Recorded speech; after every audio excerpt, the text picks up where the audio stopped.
Bonjour tout le monde et merci d'être ici avec nous aujourd'hui. Aujourd'hui, on va parler de logiciels. On les utilise tout le temps au courant de la journée, que ce soit pour écrire des textes, faire des calculs, écouter de la musique, faire des montages vidéo, photos, peu importe. Mais généralement, ces logiciels-là coûtent vraiment cher. Aujourd'hui, avec notre nerd, il va nous trouver des solutions pour que ça coûte rien, mais qu'on soit capable de tout faire ce qu'on veut. Alors, c'est parti!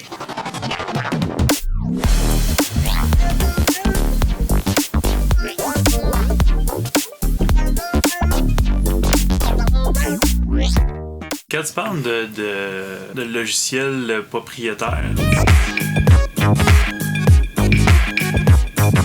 tu veux dire ceux qui ont inventé ce type de logiciel? Non, quand je parle de propriétaire, habituellement, c'est un logiciel qui appartient à une compagnie. Toute la suite Adobe, par exemple, appartient à Adobe. Donc, quand on parle de Photoshop, Illustrator, ces choses-là, ça appartient tout à Adobe. Qui se trouve être la compagnie qui gère toutes ces... Donc, c'est une compagnie qui possède ces choses-là et qui ont inventé ces logiciels-là. Et dans le fond, vu qu'ils sont propriétaires, on appelle ça un logiciel propriétaire. Si c'est un logiciel qui est gratuit, habituellement, on va appeler ça un logiciel open source.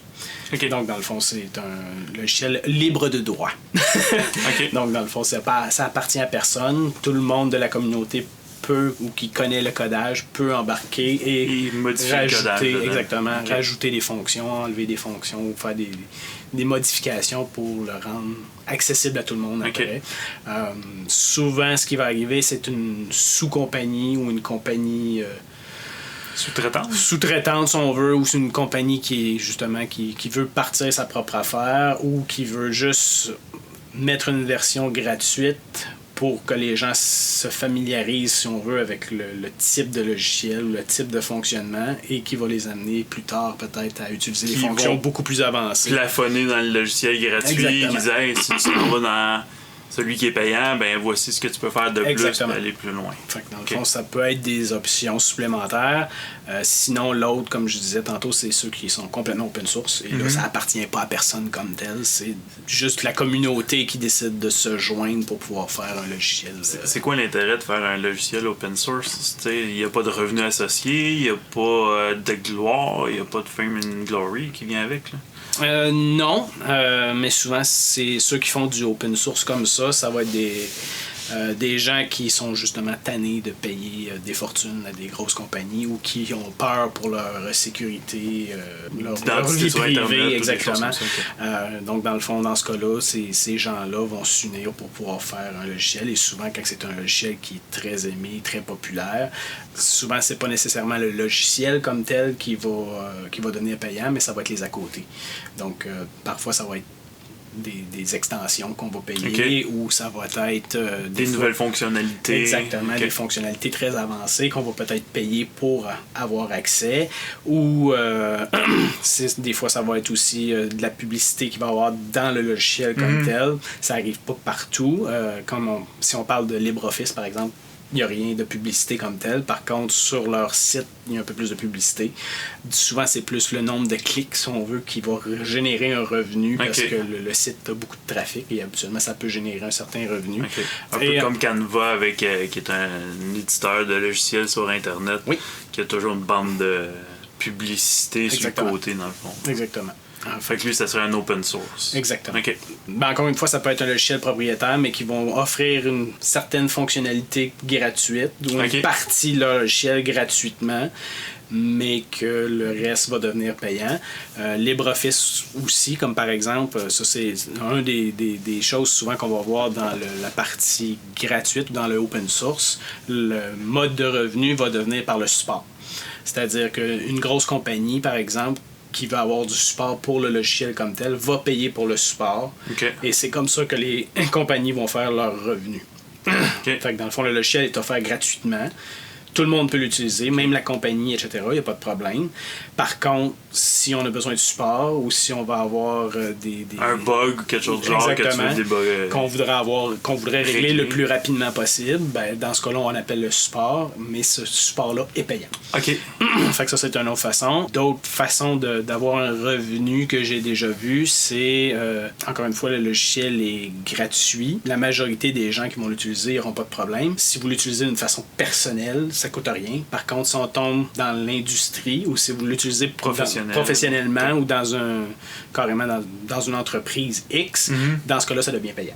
Okay. Fait que dans le fond, s'ils voient que ça vient tout de la même endroit, l'installation, ben, ils vont dire, ben là, vous êtes dans une entreprise, vous devez payer une licence X. OK. Fait que c'est plusieurs façons de voir la chose, tout dépendant. Dans le fond, souvent, ça devient un avantage pour nous, les consommateurs personnels. Fait que dans le fond, c'est une façon de contrer aussi le monopole de certaines compagnies. Comme si on parle de Microsoft Office, on s'entend, ils sont partout, là. Il n'y a pas grand compétiteur, si on veut. Et là, depuis quelques années, là, on voit LibreOffice prendre la place. Et eux, c'est un peu comme ça qu'ils fonctionnent. Dans le fond, quand on vend à l'entreprise, on va payer, etc. Okay. Mais si on garde pour le commun des mortels, il peut le downloader, l'installer, puis tout fonctionne comme si de rien. Probablement qu'en entreprise, le coût de la licence, comme pour LibreOffice, doit être pas mal moins dispendieuse que versus Microsoft Office version industrielle, version professionnelle. J'ai jamais vraiment vérifié, mais il faudrait juste aller voir sur leur site. Là. Aller voir le site comme tel, vous allez avoir tous les détails par rapport à ça. Ben, c'est sûr que ça doit être moins cher. Probablement. Bonne chance.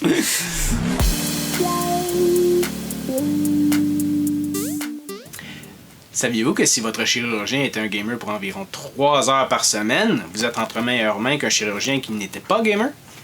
En fait, les études démontrent que s'ils jouaient comme ça à ce rythme-là de 3 heures par semaine, ils font généralement 37% moins d'erreurs lors d'une chirurgie. Puis en plus, si c'est par laparoscopie, c'est-à-dire qu'ils vont faire des trous pour aller enlever les morceaux au lieu d'ouvrir au complet comme c'était avant, ils gagnent une rapidité de 42% par rapport aux autres chirurgies. Probablement parce que ça ressemble à une manette. Probablement.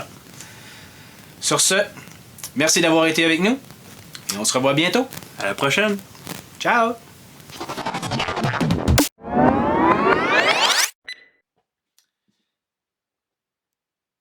Arrête le dos.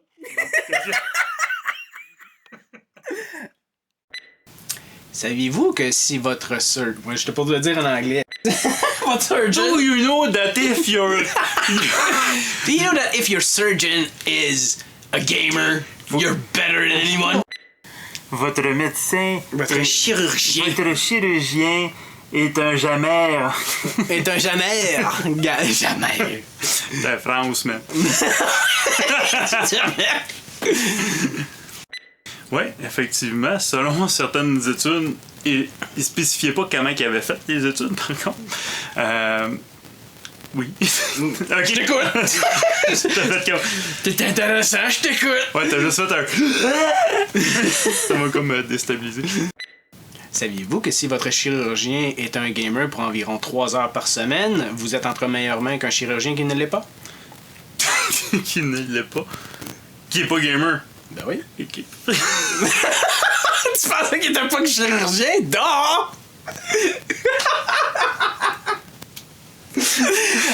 Bravo! C'est comme... C'est sûr que t'es en meilleure main s'il est pas chirurgien, dude. T'es clair? Excuse-moi. Ok, on recommence. Un petit 2 minutes de pas cerveau, là. Alors, mais tout fait qu'on te trouve. Il faudrait faire aussi la fin, alors merci d'être avec nous, d'avoir été avec nous, parce qu'il faut faire un closing.